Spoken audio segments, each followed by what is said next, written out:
না প্লিজ। আশ্রয় দেবো আপনাকে? আপনি কে? ভাই আমি আমি সূচনা। ভাই আমি একটু বিপদে পড়ছি ভাই, আমার একটু আশ্রয় চাই। আমার বডি তো আর একজন কন্ট্রোল করে, দেখতেছেন না আমার পা বাঁধা হাত বাঁধা। আরে সত্যি তো, বুঝলাম না, এটা কি আপনার বাড়ি? হ্যাঁ, এটা আমার বাড়ি। আপনার নিজের বাড়িতে আপনার হাত পা এভাবে কে বেঁধে রাখছে? হ্যাঁ সে অনেক বড় একটা ইতিহাস, সেটা না হয় পরে বলি। আপনি কি জন্য আশ্রয় চাচ্ছেন সেটা বলেন না। আপনার কি সমস্যা বলেন?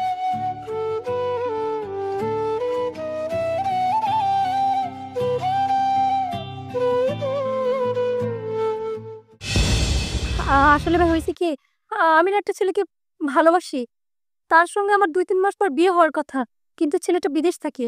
ও ২ মাস পর দেশে আসবে। এর মাঝখানে আমার বাবা-মা জোর করে আমাকে অন্য জায়গায় বিয়ে দিয়ে দিবে। তাও আবার একটা বয়স্ক লোকের সাথে বিয়ে দিচ্ছে। আমি ওখান থেকে কোনোর মতো পালিয়ে চলে আসছি। ভাই প্লিজ আমাকে কিছুদিনের জন্য আশ্রয় দেন। তারপর ঠিক আমি একটা আশ্রয় খুঁজে নিব ভাইয়া। দেন না ভাইয়া প্লিজ। ঠিক আছে, আপনি একটু আরামে যান, আমি ভিতর থেকে আসতেছি। হ্যাঁ, কি ব্যাপার? আই এই আরে পড়ে যাচ্ছেন তো। এই এই যে পায়ে টান পড়ছে তো, যান যান আপনি। আচ্ছা আমি কি খুলে দিব? না না, এখন খোলার সময় না, আপনি যান না। আচ্ছা আমি যাচ্ছি, তাড়াতাড়ি এসেন কিন্তু হ্যাঁ।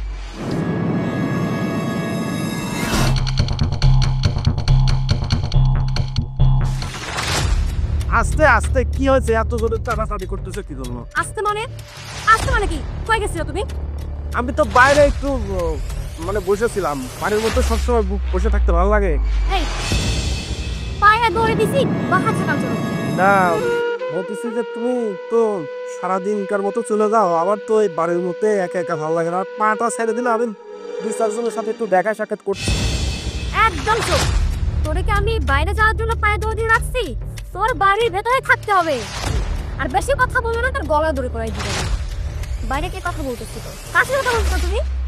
আমি কারোর সাথে কথা বলতেছিলাম না, বিশ্বাস করো। কেউ না, আমি এমনি এমনি একা একা গান যাচ্ছি না। বেশি চালাকি করলে কিন্তু ভালো হবে না বলে দিলাম। সকালে খাওয়া খাইছি না? বাসায় এখন যেমনে বেঁধে রেখে যাব, আমি সেরকম তেমনি বেঁধে রাখা পাই। আর যদি এমন তেমন হয়েছে না, যেটা খাওয়াইছি পেটের উপর পা দিয়ে বের করে ফেলবো। তাকাইতে তো রাখ নাই, চুপ করে বসে থাকো।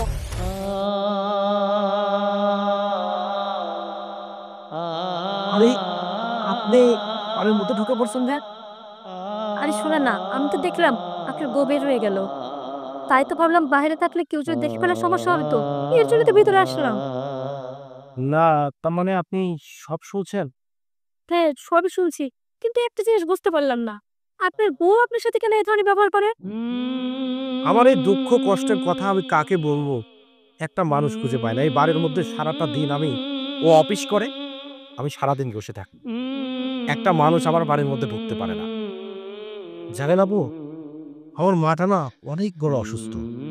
আর এই আমার মা চিকিৎসা, ওষুধ সবকিছু আমার বউ খরচ চালায়। আমাকে কেন বাইরে কাজকর্ম করতে দেয় না আমি জানি না। ওর কথা আমাকে বাড়িতে বসে থাকতে হবে। এরকম ভাবে কি মানুষ বাড়িতে বসে থাকে বলেন? এর চাইতে মনে হয় জেলখানা অনেক ভালো। যাই হোক, অনেক কথাই বললাম। আচ্ছা, আপনার বাবা-মা কেমন মানুষ যে একটা বৃদ্ধ মানুষের সাথে আপনাকে বিয়ে দিচ্ছে? এটা আসলে নাকি অন্য কিছু? আসলে কিভাবে যে কি বলি? কথায় আছে না, যেখানে অর্থ সেখানেই স্বার্থ।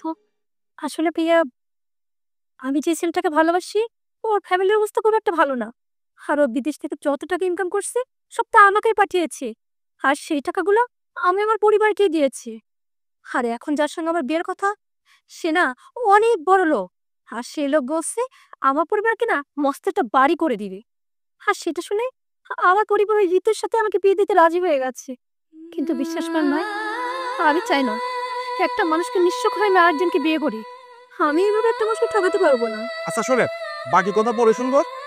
হ্যাঁ, আপনাকে যে আমার বাড়িতে আমি রাখবো, কিন্তু কিভাবে রাখবো? যেহেতু অন্তর বিপদ, না একটা ব্যবস্থা করতে হবে। আচ্ছা, আমার এই বাতাসটা একটু খুলে দেন না। দেখি, এই তো। পায়েরটা আমি খুলতেছি।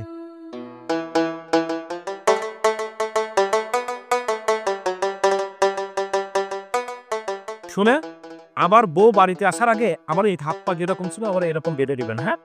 আচ্ছা ঠিক আছে। দেখি চুলগুলো ঠিকভাবে রাস্তার না, কি অবস্থা করছে বলেন তো? দেখেন মাথাটা শ্যাম্পু করার পর একটু পাতলা পাতলা লাগছে না? একেবারে মনে হচ্ছে যে মাথার থেকে বুদা নামছে। এই পাই একটু নিজেকে দেখেন তো এনে দিয়ে কেমন লাগতেছে?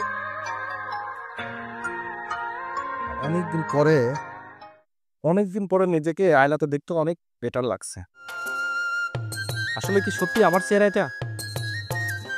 হুম, এটাই তো ভাবতেছি। আপনি নিজেকেই চিন্তা করতেছেন, দেখছেন? আচ্ছা, আপনাকে একটা কথা বলি। যে যুগে 500 টাকা হলে একটা মেয়ে মানুষের দেহ পাওয়া যায়, সেখানে একটা মেয়ে মানুষের পিছনে মানুষ লক্ষ লক্ষ টাকা খরচ করে কেন? তাকে নিয়ে স্বপ্ন দেখে সারাটা জীবন কাটিয়ে দেওয়ার জন্য, এবং তার একটু অবহেলাতে তার জীবনটা নিঃশেষ হয়ে যায়। বলতে পারেন কেন? আসলে আপনি এত বড় কঠিন প্রশ্ন করছেন না, আমার সত্যি জানা নেই। তবে শুধু এটুকুই বলতে পারি, আপনার মতো একজন পুরুষ যদি আমার জীবনে আসতো না, তাকে আমি আমার কপালে টিপ বানিয়ে রাখতাম।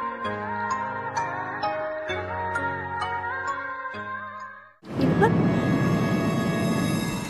ওই চলে আসা মানুষ কই? রাজ, রাজ, আরে, আপনার বউ মনে হয় চলে আসছে। আমি যাই। আরে যা বাপু যা। আচ্ছা ঠিক আছে। রাজ, আইছি তো। আসছো? এই, তোমার এই বেশ পোশাক কেন? আমি তো তোমাকে এই বেশ পোশাকে দেখা যায় না। আর তোমার হাতের দড়ি কই? পায়ের দড়ি খোলা কেন? মানে আগে বোঝা লাগবে একটা বিষয়, তারপরে তো এত রাগারাগি করা লাগবে, তাই না? একটা ফকির আসলো তো, এসে বলতেছে আমি 3 দিন না খায় রয়েছি। বেচারা 3 দিন না খায় রয়েছে। আমি বললাম পাওয়া যে আমার এই হাতের বাঁধনটা খুলে দেবো, আপনাকে আমি ভিক্ষা দিচ্ছি। হাত পা খুলে দিল। বাস, অনেক বলছো। যদি এই কথাটাই সত্যি হয়ে থাকে, তাহলে এইবারের যাত্রায় বেঁচে গেলে। আর যদি মিথ্যা হয়ে থাকে, জানোই তো অনেক কতটা নিচে নামতে পারি।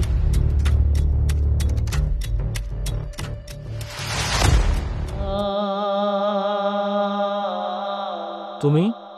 হ্যাঁ, বলছিলাম আমি চলে যাচ্ছি। তুমি চলে যাচ্ছ মানে? কোথায় যাচ্ছ তুমি? আমি জানি না কোথায় যাব, কি করবো, সত্যি আমার জানা নাই। তবে শুধু এটুকুই জানি, আমাকে এখান থেকে চলে যেতে হবে। কারণ আমি চাই না আমার জন্য তোমাদের কোনো অশান্তি হোক, বিশেষ করে তোমার। না, তুমি যেতে পারবে না। কেন? কারণ তুমি জংলার পাখি জংলায় উড়াল দিয়ে চলে যাচ্ছ, আর আমাকে এই শিকল বেরিতে বেঁধে রেখে যাচ্ছ। শিকলবেরি, সেটা আবার আমি কিভাবে পড়ালাম? ওটা তো পড়িয়েছে তোমার বউ। আমার বউ আমাকে হাতে পায়ে শিকল বেরিয়ে দিছে, আর তুমি তুমি তো আমার পুরা দেহটাকে, আমার মনটাকে বেরিয়ে দিয়ে রেখেছো।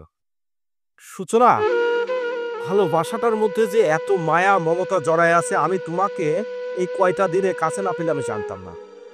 আমি আমি বাহ বাহ, তাহলে এই তোমার ফকিরকে ভিক্ষা দেওয়ার নমুনা ছিল সেদিনের? এই নির্লজ্জ মহিলা, বের হও। নির্লজ্জ ও নাকি? নির্লজ্জ তো তুই। তোর মধ্যে যদি ঘৃণা থাকতো তাহলে আজকে আমাকে এই শিকল বেরি দিয়ে এই বাড়িতে দিনের পর দিন এভাবে মানসিক অত্যাচার করতে পারতি না। আমার আসলে তুই আমাকে যেভাবে রাখছিস, একটা গরু মহিষকে মানুষ এভাবে বেঁধে রাখে না। আরে বছর অন্তরে তাদেরকেও একটু মানুষ গোসল করানোর জন্য বাইরে নিয়ে যায়। তুই তো আমাকে তাও বের হতে দিস না। আমার ভেতরে কত বড় কষ্ট, কত বড় দুঃখ আমি করে আছি শুধু আমার মাটার জন্য, না হলে তোর মতো মহিলার কাছে আমি কখনোই এভাবে পড়ে থাকতাম না। আচ্ছা, তোর সাথে যখন আমার সম্পর্ক ছিল, তখন তুই আমাকে কি বলছিলি? তুই আমাকে বলছিলি তুমি তোমার মতো করে চলবে, আমি তোমাকে আমার মতো করে রাখবো। এইটা তার নমুনা। হ্যাঁ, তুই তোর মতো করেই আমাকে রাখছিস, কিন্তু আমার মতো করে তুই আমাকে রাখতে দিসনি কেন? আমি সারাদিন বাসায় থাকি না, সকাল থেকে রাত অবধি পাগলের মতো কাজ করে বেড়াই, পাগলের মতো ছুটে বেড়াই এখান থেকে ওখানে, ওখান থেকে এখানে। আমি রাজকে সময় দিতে পারি না। আর একটা স্বামীর থেকে একটা বইয়ের আলাদা হয়ে যাওয়ার জন্য এই সময়টুকুই বড় একটা ব্যবধান। হুম, একটা কথা বলি আপনাকে, হ্যাঁ, ভালোবাসা না বন্দি করা কোনো জিনিস না যে আপনি বেঁধে রাখবেন বা বন্দি করে রাখবেন আর সেটা আপনার কাছে থেকে যাবে। ভালোবাসা হচ্ছে একটা অদৃশ্য মায়া, যেটা চোখে দেখা যায় না, কিন্তু অন্তরের সঙ্গে না একটা অন্তরের অদৃশ্য একটা টান থেকে যায়, সেটা আপনাকে বুঝতে হবে। কিন্তু আপনি কি করছেন? তার পায়ে তার হাতে বেঁধে রাখছেন, কেন? আপনার কাছে ধরে রাখার জন্য। অথচ দেখেন, সামান্য কয়েকটা দিনের ভিতরেই না তার সমস্ত ভালোবাসা আমার প্রতি চলে আসলো। একটা কথা বলি, আমি কখনো চাইনি যে আপনার ভালোবাসার ভাগে আমি ভাগ বসাই। তবে ভালোবাসা হচ্ছে একটা বিশ্বাসের জিনিস, পারলে একটু বিশ্বাস করতে শিখুন। আশেপাশে সবাই আমাকে সব সময় বলে যায়, এমনকি আমার নিজের বাবা মা পর্যন্ত আমাকে বলছে, যাকে এতটা ভালোবেসে বিয়ে করছি, যার জন্য আমি সবকিছু ছেড়ে আসছি, সেই নাকি আমাকে ছেড়ে চলে যাবে শুধুমাত্র তাকে আমি সময় দিতে না পারার জন্য। এমনকি বেশ কিছুদিন আগে আমার সাথে একটা মহিলা কাজ করে, তার হাজবেন্ডও তাকে ছেড়ে চলে গেছে শুধুমাত্র এই সময় দিতে না পারার জন্য।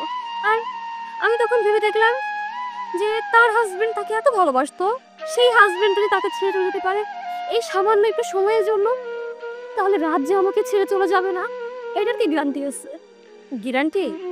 গ্যারান্টির কথা বলছে? এই যে আপনি এখানে দাঁড়িয়ে আছে, আপনি যে ঘর অবধি যেতে পারবেন তার গ্যারান্টি আছে?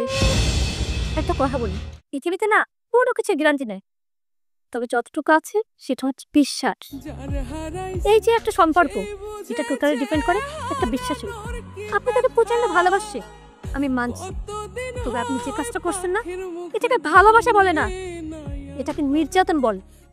একটা মানুষকে শুধু শারীরিক নয়, আপনি তাকে মানসিকভাবে নির্যাতন করেন।